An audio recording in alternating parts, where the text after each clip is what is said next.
Our next section is leading through people, where we're going to focus on collaboration and influence. You know, masterful collaboration isn't just one single thing.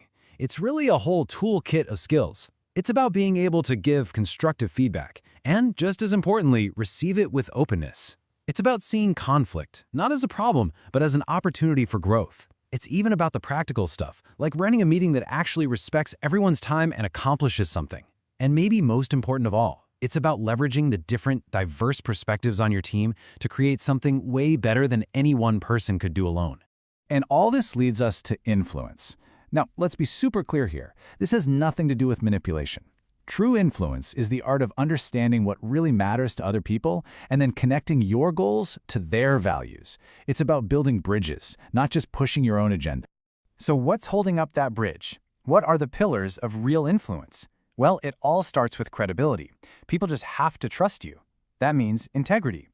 Then it's about communicating clearly, often using stories to make your ideas stick. And finally, it requires patience. Real influence isn't a quick trick. It's a long game of planting seeds, building relationships, and finding common ground.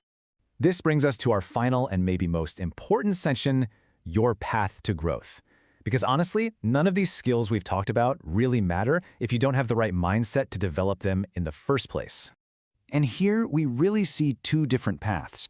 With a fixed mindset, you believe your talents are just innate, they're set in stone, so you avoid challenges because you don't want to risk looking like a failure. But with a growth mindset, you believe abilities can be developed. You actually embrace challenges, understanding that struggle is just part of the learning process. And this, right here, is the core message of it all. If you don't truly believe you can get better at something, like listening or empathy, you're not even going to try. A growth mindset isn't just some nice, fluffy idea. It's the absolute, essential first step. The key, then, is to take ownership.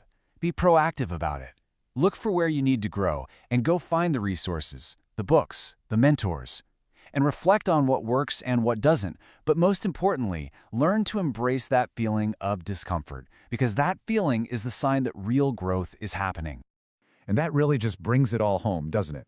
Technical skills will always be important, of course, but they're just not enough anymore. The future belongs to those who master the uniquely human arts. So, the final question isn't whether you can develop these skills. The real question is this: are you willing to do the work? Are you willing to practice, to fail, and to get better, to become more skillfully, more powerfully, and more irreplaceably human? What's the one thing you're going to start working on today?